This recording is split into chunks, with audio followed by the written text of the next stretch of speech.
The emergency alarm had been screaming for 6 hours straight. Jake Mitchell stood in a command center and watched the red warnings flash across every monitor. Behind reinforced glass, 250 people were locked in the lower bunker, waiting to see if they would live or die. The research station on planet Kepler 442b was falling apart. 3 creatures had changed everything. 3 massive alien snakes had broken through the containment sector and turned the station into a hunting ground. Jake had arrived on the rescue shuttle only 4 hours ago, and the situation was far worse than the reports had suggested. The creatures were not just dangerous. They were intelligent, fast, and nothing anyone had tried so far had worked. Commander Lisa Wong met Jake in the corridor outside the command center. Her uniform was torn at the shoulder, and dried blood stained her sleeve. She looked like she had not slept in days, and probably had not. Lisa was the lead scientist on the station, and she had been here when everything went wrong.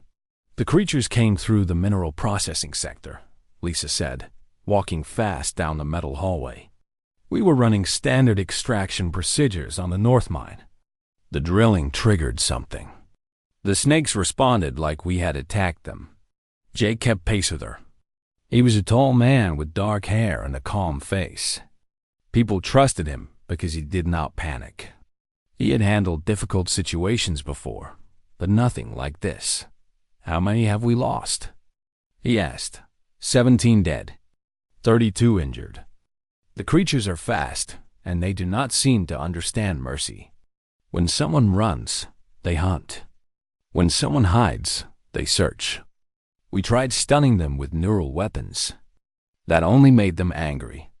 We tried tranquilizer darts. The darts did not even pierce their skin. They have scales made of something harder than steel. They reached the observation room. Through the thick window, Jake saw the containment sector for the first time. The space was huge, originally designed to hold mining equipment. Now it looked like a disaster. Metal crates were overturned and crushed. The floor was scorched in several places. Blood stained the walls, and the snakes were real. 3 of them moved through the space like liquid shadow. The largest was nearly 5 meters long, with scales that shimmer like oil on water. Its head was triangular, and its eyes were large and golden. The snake's body was as thick as a human torso. When it moved, it did not slither. It flowed. The other 2 snakes were smaller, only about 4 meters long, but just as dangerous looking. We had a team from the Galactic Council come in 2 days ago, Lisa said. They are experts in dangerous creatures. They have handled species that can tear apart a battleship. They said these creatures were too unpredictable. They said we should evacuate and bomb the sector from space. Jake watched the creatures move. The largest one lifted its head and tasted the air with a long forked tongue. The color of its scales shifted slightly, changing from blue to green to purple. It was beautiful and terrible at the same time. Why have they not attacked the bunker? Jake asked. The bunker has triple reinforced walls. The door is sealed metal. The creatures have not shown any interest in trying to break through. It is like they do not know the people are there, or they do not care. Right now, they are staying in this sector, hunting for food. We have been throwing fresh meat through the upper vents. That is the only reason the creatures have not searched other parts of the station.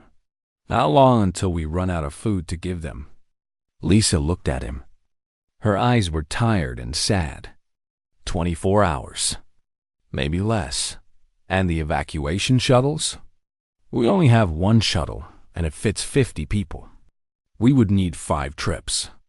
The creatures are fast, Jake. If we try to move people, they will hear it. They will hunt. We would lose more people with each evacuation. The Galactic Council is pushing for an orbital strike. They want to burn the entire sector. It would kill the creatures, but it would also destroy the station. We would lose everything here. Years of research. millions of credits in equipment. And if anyone is still in the station when they fire, we lose them too. Jake did not look away from the snakes. They were hunting creatures, that was clear. But there was something else. They moved with purpose. They communicated with each other through low sounds that Jake could feel in his bones. They were not mindless animals. They were organized. They were intelligent. What do we know about them? Jake asked. Where did they come from? What do they eat? What do they want? That is the problem, Lisa said. We do not know. The mining equipment triggered a collapse in one of the caves far below the station. The creatures came out of there. We think the caves are their home. We think we invaded their territory. But beyond that, we know nothing. No one has ever seen this species before. They are not in any database. They are not in any scientific record. We are the first humans to encounter them, and they are killing us. Get me everything you have, Jake said. Every sensor reading, every video recording, every scrap of data about their behavior. And I need to know exactly when they eat, when they rest, when they are most active. I need to know if they have any patterns. Lisa nodded. What are you thinking? I am thinking that we do not need to kill them or bomb them. I am thinking that maybe we need to talk to them. Lisa looked at him like he was crazy. Maybe he was. But Jake had learned a long time ago that the most powerful weapon in any conflict was not a gun. It was understanding. It was the ability to see your enemy not as a monster, but as something alive, something with its own reasons and fears. The largest snake turned and looked directly at the observation window. Its golden eyes seemed to look right at Jake. For just a moment, Jake wondered if it could see him, if it knew he was there, if it understood that he was not trying to hurt it. Then the moment passed, and the snake turned away. But Jake had seen something in those eyes. There was intelligence there. There was fear. There was a creature that did not want to be in this place any more than the humans did. Commander Jake Mitchell had 6 hours to solve this problem before the Galactic Council ordered the station destroyed. He turned to Lisa and gave her his orders. Start gathering the data, and get me a communication specialist. If these creatures are intelligent enough to build a society in those caves, then they might be intelligent enough to understand that we do not want to fight them. For the first time in days, Lisa Wong smiled. Emma Torres was in the laboratory when Jake found her. She was studying recordings of the snakes, playing them over and over again on the large monitor. Emma was young, maybe 30 years old, with dark hair pulled back in a practical ponytail. She was a psychologist who specialized in animal behavior. On a research station full of scientists and engineers, Emma was one of the few people who tried to understand creatures rather than just classify them. Commander Mitchell, Emma said, looking up from her work. Dr. Wong told me you wanted to see everyone involved in the creature situation. Yes, Jake said, pulling up a chair. I need your opinion. I know you are not a zoologist, but I want to know what you see when you watch these creatures. Emma turned back to the monitor. The video showed the largest snake moving through the containment sector. It was searching for something, slowly lifting pieces of broken equipment and looking underneath. It was methodical. It was patient. They're not acting like predators hunting for food, Emma said. Look at how they move. A true predator strikes fast and kills. These creatures are searching for something specific. They're looking for something that matters to them. Jake leaned forward. What do you think they are looking for? I think they are looking for each other. Watch this. Emma played another video. All 3 snakes were in the same area. When the largest snake made a low sound, the other 2 responded. They moved closer together. They moved in synchronized patterns. That is not random behavior. That is communication. That is family. Family? Jake asked. Look at how they protect each other. The larger one keeps the smaller ones behind its body. It puts itself between them and any threat. The smaller ones follow it everywhere. They copy its movements. In human psychology, we would call that a parent protecting children. I believe these three snakes are a family unit. Kevin Park appeared in the doorway. Kevin was the head of station security, a big man with military training and a hard face. He was skeptical of Emma's theory. Family or not, they have killed 17 people, Kevin said. The question is how we stop them, not how we understand their feelings. Understanding is how we stop them, Emma replied, her voice steady. If we attack them, they will defend themselves. If we trap them, they will fight harder. But if we show them that we are not a threat, they might just leave us alone. That is insane, Kevin said. You cannot negotiate with animals. You can if the animals are intelligent enough to understand negotiation, Emma said. She pulled up more video. Listen to this. She played a recording of the snakes making sounds. These are not random noises. They have patterns. They have rhythm. They might be a language. If we could understand what they are saying, we might understand what they want. Jake watched the video carefully. Emma was right. There was structure to the sounds. There was meaning in the tones. The creatures were not just making noise. They were talking to each other. How much time do we need to decode their communication? Jake asked. At least 24 hours, Emma said. Maybe longer. I would need to map out all the different sounds, find the patterns, connect them to behaviors. It is not fast work. We do not have 24 hours, Kevin said. The orbital strike is scheduled for 5 hours from now. That is the deadline. Emma's face fell. The work she was describing needed time. They did not have. Jake stood up and walked to the window. He could see the containment sector below. The snakes were resting now, coiled up in a corner of the space. They were not relaxed, but they were not actively hunting either. What if we do not need to decode their language completely? Jake asked. What if we just need to show them that we understand they are intelligent? What if we just need to show them respect? Kevin looked at him. What are you thinking? I am thinking that every creature, no matter how alien, understands basic communication. They understand fear. They understand aggression. They understand calm. They understand respect. If I can show these creatures that I see them as intelligent beings, not as monsters to be hunted, maybe they will respond. That is the stupidest plan I have ever heard, Kevin said. It will get you killed. Probably, Jake agreed. But we do not have a better option. Emma, I need you to watch everything I do down there. I need you to tell me if I am doing something that is making them more aggressive or more calm. Kevin, I need you to keep your weapon ready, but do not fire unless it is absolutely necessary. The moment we shoot, we prove to these creatures that we are dangerous. Emma stood up. I can do that. I can monitor vital signs and behaviors simultaneously. But Commander, you understand what you are asking me to do? You are asking me to watch you walk into a room with 3 deadly creatures and hope they do not kill you. I understand, Jake said.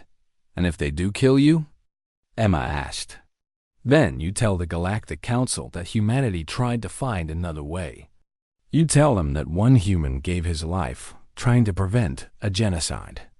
That is the story I want told. Kevin shook his head. This is insane. Yes, Jake said. It is.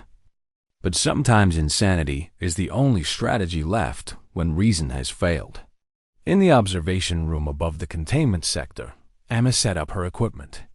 She had cameras, audio monitors, and biometric sensors. She could track Jake's heart rate, his breathing, his stress levels. She could watch the snake's behavior simultaneously. She had never felt more pressure in her entire life. Jake put on the special suit. It had vibration dampeners built into the fibers, equipment designed to muffle movement and sound. It was not perfect, but it would help. He removed his weapons. He wanted the creatures to see that he came in peace. He wanted them to see a human who was not trying to kill them. Kevin watched from another room, his weapon loaded and ready. His hands shook slightly. He had trained for many things, but this was different.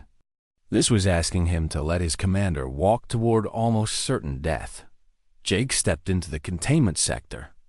The door sealed behind him. The temperature felt colder in here. The air smelled strange, like minerals and something else he could not name. The snakes noticed him immediately. The largest one lifted its head, its golden eyes fixed on Jake. The other two snakes turned toward him as well. Jake took a slow breath. He began walking forward, moving with deliberate slowness. Each step took several seconds. He did not look directly at the largest snake. He looked at the ground. In animal behavior, direct eye contact was often seen as aggression. Jake wanted to show respect, not dominance. The largest snake rose to its full height. It was higher than Jake's head.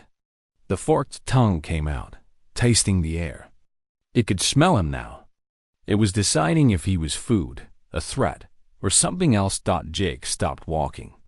He knelt down slowly, never taking his eyes from the ground. He waited. For what felt like hours, but was probably only seconds, nothing happened. Then the largest snake moved forward. It slid across the floor, its massive body creating vibrations that Jake could feel through his suit and his skin. The snake was close enough to strike now. Emma watched the monitors. Jake's heart rate was extremely high. His breathing was fast and shallow. But he did not move. He stayed kneeling, perfectly still, perfectly calm on the outside while terrified on the inside. The largest snake lowered its head. It came down to Jake's level. Its forked tongue came out and touched his shoulder. Jake did not scream. He did not run. He knelt there, accepting the touch, accepting the contact with a creature that could kill him in seconds. And for the first time, the containment sector was quiet.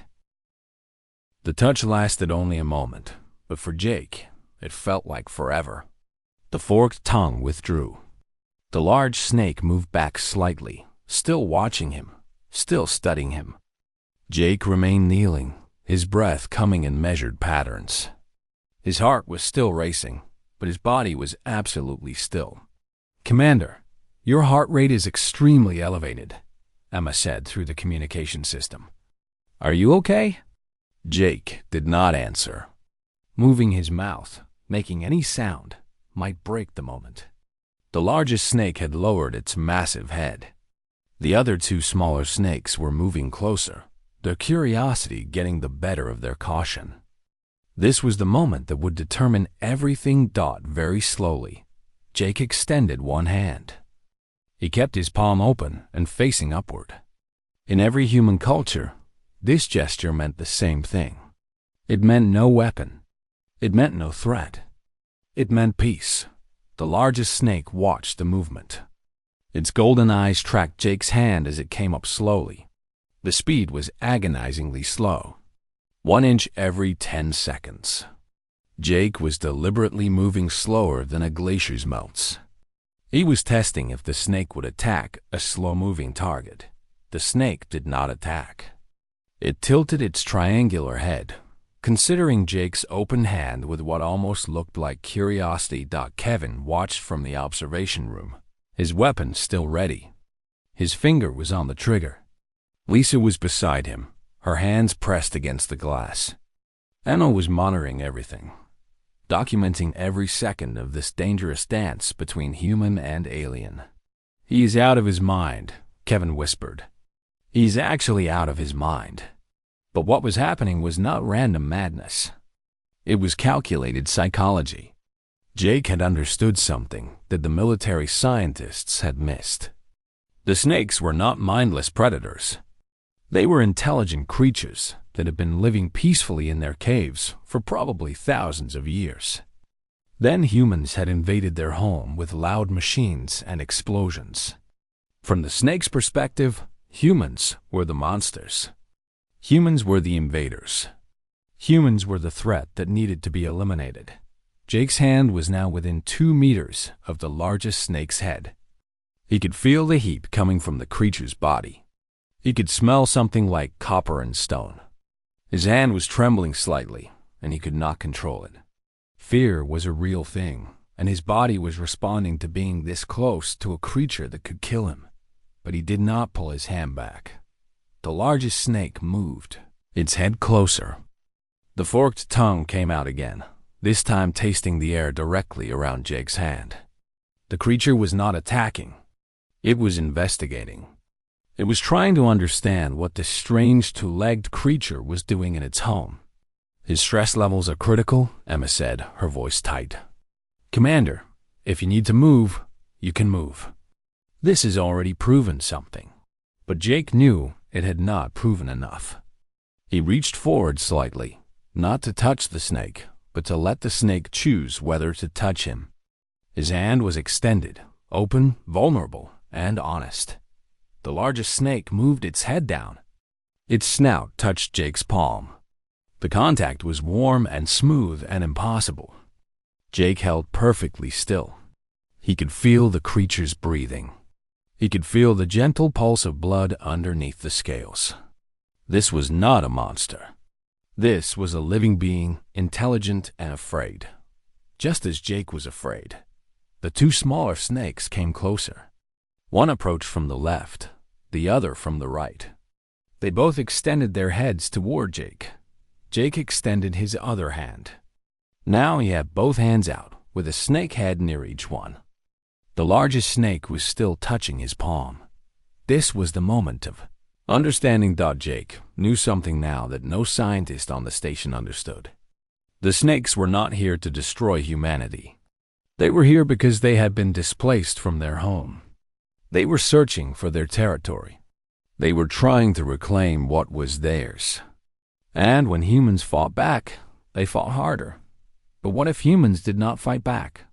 What if humans showed them that there was another way? Emma, Jake said quietly, his voice barely above a whisper. I am going to move now. Very slowly. I am going to stand up. Do not let Kevin shoot unless I am actually dying. Understood, Emma said. Move slowly. Jake began to shift his weight. The 3 snakes immediately pulled back slightly, alert to the change in his position. He moved with the same glacial slowness he had used before. His knees had been locked in position for minutes now, and they hurt as he began to straighten them. The largest snake watched every movement. The other 2 copied its behavior. As long as the biggest snake did not attack, they would not attack either. Jake realized that the largest creature was probably the mother, the protector of the family. If he could convince the mother that he was safe, he could convince them all. Jake was now on his feet, moving upright for the first time since entering the containment sector.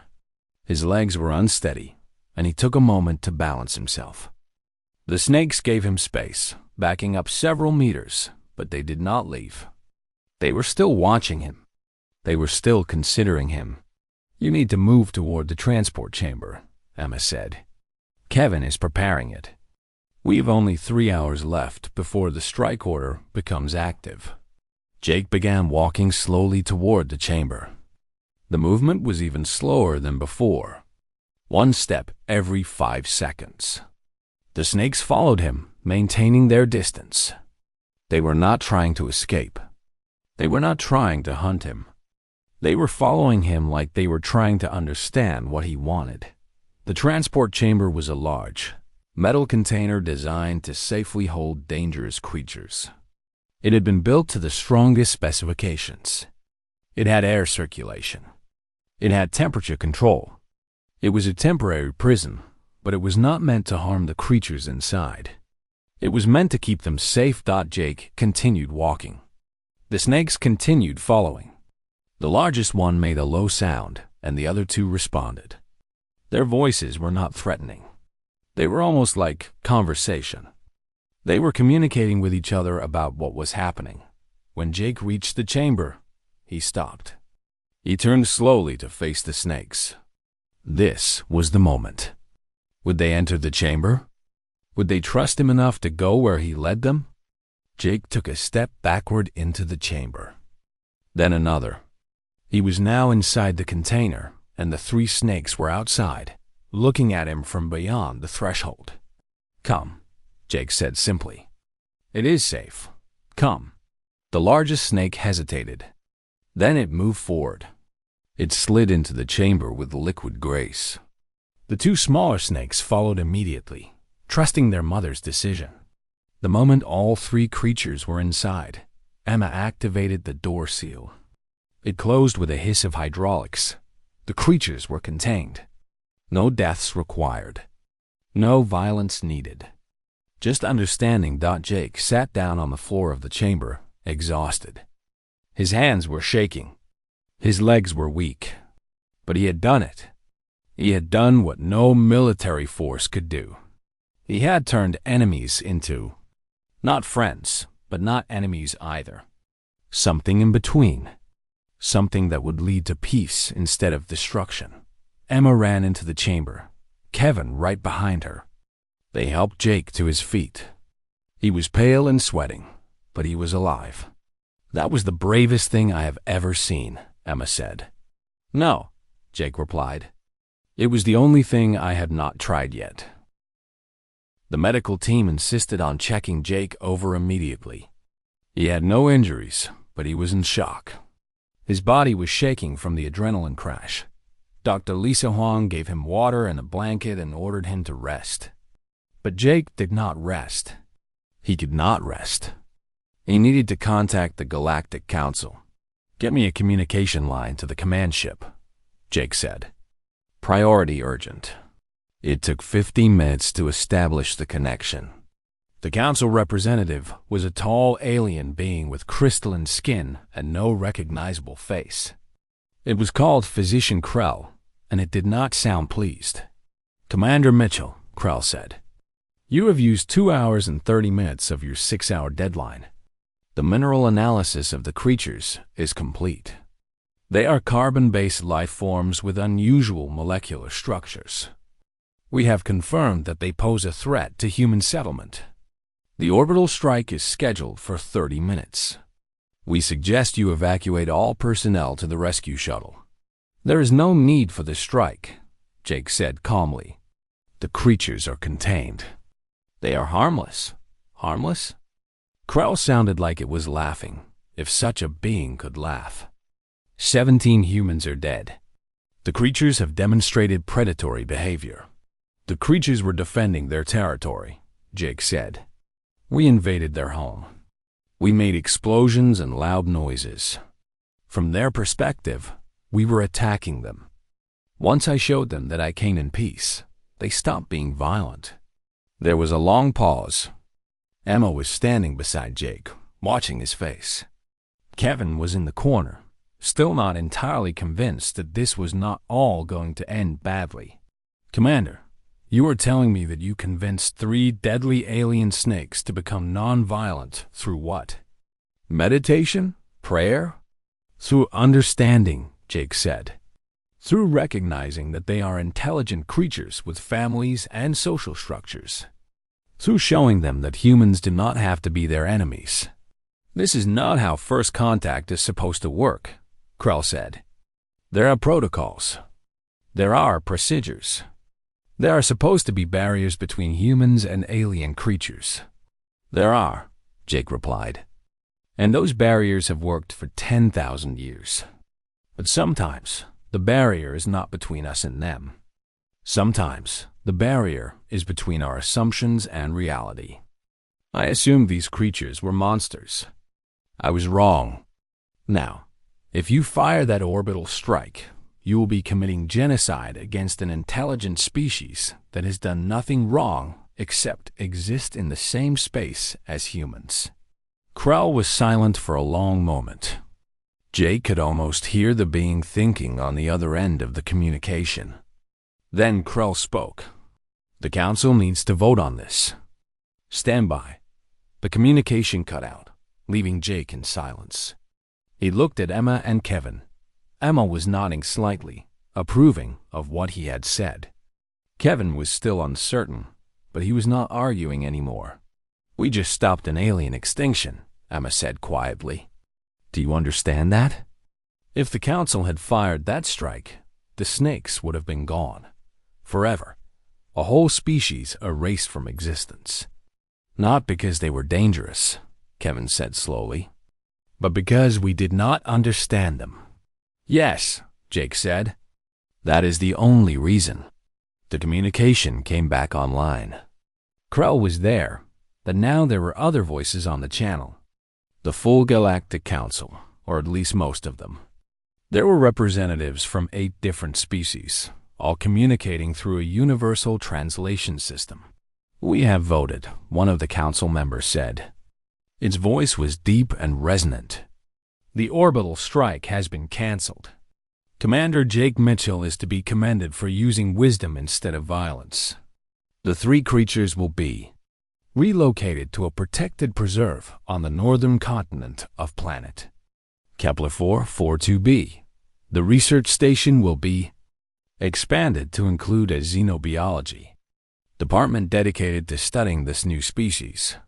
Humans have proven themselves capable of something we have not seen in many generations, choosing peace when violence was possible." The communication ended. Jake sat down. He was exhausted now, truly exhausted. Emma put her hand on his shoulder. Kevin was actually smiling, though he tried to hide it. "We are going to be famous," Lisa said, appearing in the doorway. "Do you understand that? This is going to change everything. Humanity is going to be known as the species that chose understanding over destruction. Humanity is going to be known as the species that stopped being afraid long enough to see another living being," Jake said. That is all this was. Just that simple thing. Over the next few hours, as the creature was transported and secured, the station began to calm down. The emergency protocols were stood down. The people in the bunker were allowed to come out. Medical teams attended to the wounded. Engineers began the work of repairing the damage. Emma spent the time studying the creatures in their transport chamber. They were calmer now, secure in the knowledge that their family was together. The largest one sometimes turned to look at where Jake was standing, and Emma had the strange feeling that the creature remembered him. That the creature knew had made contact with a being that understood. 2 days later, the transport ship arrived to take the creatures to their new home. The snakes were loaded carefully into secure containers. The largest one did something before the container was sealed. It turned and looked directly at Jake. It made a low sound. Something that felt almost like gratitude. Jake nodded. Not sure if the gesture meant anything to the creature, but feeling that it was important to acknowledge the moment anyway. As the transport ship prepared to leave orbit, Emma stood beside Jake and watched the container disappear into space. "Do you think they will be okay?" Emma asked. "Yes," Jake said. "They are a family. They are intelligent. They are adaptable. They will build a new home and a new life. Humans will study them. Humans will learn from them. And maybe, just maybe, both species will be better for having met each other." "You are a good person," Emma said. "I am a person who was desperate," Jake replied. "I tried the only thing that had not been tried yet. Talking to them instead of fighting them. Showing them respect instead of showing them weapons. That is not being good. That is just being human." Kevin came to stand with them. He was holding his weapon, but it was unloaded now. He did not need it anymore. "The Council wants to make you an official ambassador," Kevin said. "They want you to lead all first contact operations from now on. They want humans to be known as the species that chooses understanding." Jake shook his head. "I am not an ambassador. I am just a soldier who learned that sometimes the best strategy is to not use your weapons. Tell the Council that any human can do what I did. We all have it in us. We just have to be willing to try." But as he watched the transport ship disappear into the stars, Jake knew that what he had done was special. Not because he was special, but because he had been brave enough to be different. He had been brave enough to choose peace when everyone else was choosing war. And in that choice, he had saved not just 17 humans, but an entire species. That was worth something. That was worth everything. 3 years later, Dr. Emma Torres published her groundbreaking research. The book was called Understanding the Kepler Serpents: First Contact and the Birth of Interspecies Communication. It became required reading in every scientific institution across the galaxy. Universities that had never mentioned humans before now taught classes on human understanding and human wisdom. The three snakes, which had been given the formal designation Serpens Intelligentis Kepler, were thriving in their protected preserve. The creatures had actually been in the preserve for less than a month before they began to communicate with the human researchers. Emma had discovered that they had a complex language based on subsonic frequencies and color changes on their scales. They could express concepts like family, danger, food, comfort, and even something that seemed to be joy. The largest snake, which the researchers had named Mother Shen, had given birth to 5 eggs. The babies had hatched healthy and strong. Emma theorized that the creatures might live for more than 200 years. They were a long-lived species, which meant that the human researchers who worked with them might be able to document a culture and society that spanned generations. But the real impact was not on the snakes. It was on humanity. Jake Mitchell had become the youngest member of the Galactic Council. At 35 years old, he represented human interests in decisions that affected millions of lives. He had never sought the position, but the other council members had voted unanimously to include him. Humans, they said, had proven themselves worthy of a true voice in the galactic community. It was not because humans were strong. It was not because humans had great technology. It was because humans had chosen understanding over violence. It was because Jake Mitchell had had the courage to kneel down in front of a creature that could kill him and simply show respect. The research station on Kepler-4, 42b, had been expanded. It was now one of the most advanced scientific facilities in the galaxy. Scientists from 50 different species worked there, studying not just the snakes, but the mineral formations and the cave systems that had been the creatures' home for tens of thousands of years. Kevin Park had been promoted to chief of the station's security. His job was no longer to protect humans from aliens. It was to protect the snakes from humans who did not understand them yet. There were still people, both human and alien, who thought the snake should have been destroyed. Kevin made sure those people followed the rules of the preserve. He became, in his own way, an ambassador for understanding. Li Solong had discovered something remarkable in the cave systems. There were artifacts there, tools made by the snakes thousands of years ago. The creatures had built a civilization. They had poetry and art. They had religion and philosophy. Humans were only beginning to understand how sophisticated the snake culture actually was. But the real change was deeper than that. After the Kepler incident, as it came to be called, the way the galaxy approached new discoveries completely changed. When humans found a new planet, they no longer immediately classified all dangerous creatures as threats to be eliminated. They studied those creatures first. They tried to understand them. They looked for intelligence and culture before they made decisions about extinction. It was a simple change, but it was revolutionary. Alien species that had been at war for thousands of years suddenly began talking to each other. If humans could choose peace with a completely unknown species, then maybe the old enemies could talk too. Over 2 years, 17 major conflicts were resolved through dialogue instead of warfare. Thousands of lives were saved. Billions of credits that would have been spent on weapons were instead spent on scientific research and development. The Galactic Council began to track what they called the human factor in negotiations. They discovered that humans had an unusual ability to see situations from another being's perspective. Where other species saw only threat and danger, humans often saw fear and hope. Where other species prepared for war, humans asked questions that led to understanding. It was strange, the council thought. Humans were a young species. Humans had only recently joined the galactic community. But humans seemed to understand something that even the oldest species had forgotten, that all living beings, no matter how alien, have families and cultures and reasons for what they do. Emma was at the preserve when Jake visited for the first time in 6 months. The two of them stood at the observation window, looking down at the snake family. Mother Shen was below them with her 5 babies.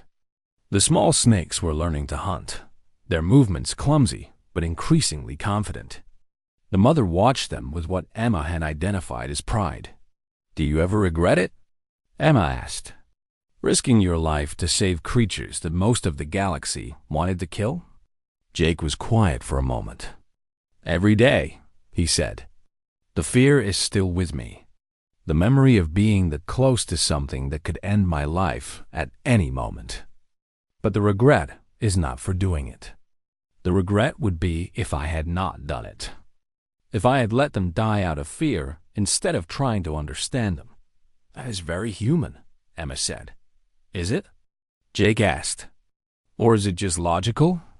If you actually think about it, killing them would have been the insane choice. We knew nothing about them. We did not understand their intelligence. We did not know if they had families that depended on them. The only sane choice was to try to understand before we destroyed. But you were the only one who saw it that way," Emma said. "Everyone else wanted to use the weapons. Everyone else was too afraid." "Fear is not weakness," Jake said. "Fear is natural. The question is what you do with that fear. Do you let it control you, or do you use it to make you careful and thoughtful? I was terrified when I went into that chamber, but I was careful with that terror. I used it to guide my actions. And in the end, it worked." Below them, Mother Shen turned and looked up at the window. Her golden eyes fixed on Jake for just a moment. The connection was brief, but it was real. 3 years had passed. The mother snake had delivered her babies. She had established her family in a new home. But she still remembered the human who had shown her respect.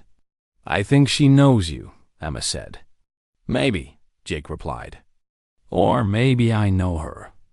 Maybe that is what first contact really is. It is not aliens meeting humans. It is individuals recognizing other individuals. It is one living being saying to another, 'I see you. I understand that you matter. You are not my enemy unless you choose to be.'" "That is beautiful," Emma said. "That is human," Jake said. "And if the galaxy has learned anything from the Kepler incident, it is that humans are capable of seeing beauty where other species see only threat." The snakes moved down in the preserve, their scales flashing color, their movements graceful and purposeful.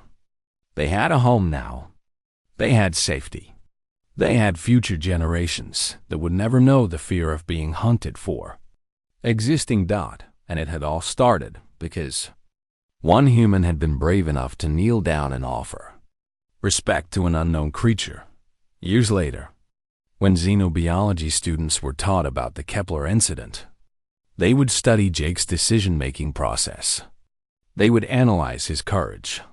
They would marvel at his ability to see intelligence where others saw only danger. But the most important lesson was simpler than any of that. The most important lesson was this: when you do not understand something, the first response should not be to destroy it. The first response should be to listen, to watch, to respect the possibility that what you do not understand is simply something you have not learned yet. And that learning, true learning that changes how you see the universe, is always worth the risk. Commander Jake Mitchell remained on the Galactic Council. He remained an ambassador for the human way of seeing the world. And everywhere he went, on every world, in every negotiation, he carried with him the memory of 6 hours in a containment sector with 3 deadly creatures that were not really deadly at all. They were just different. And difference, he had learned, was not a reason for war. Difference was an opportunity for understanding. The human species had found its place in the galactic community, not through strength or technology, but through the simple decision to choose peace. And that choice, made in a single moment of courage, changed everything.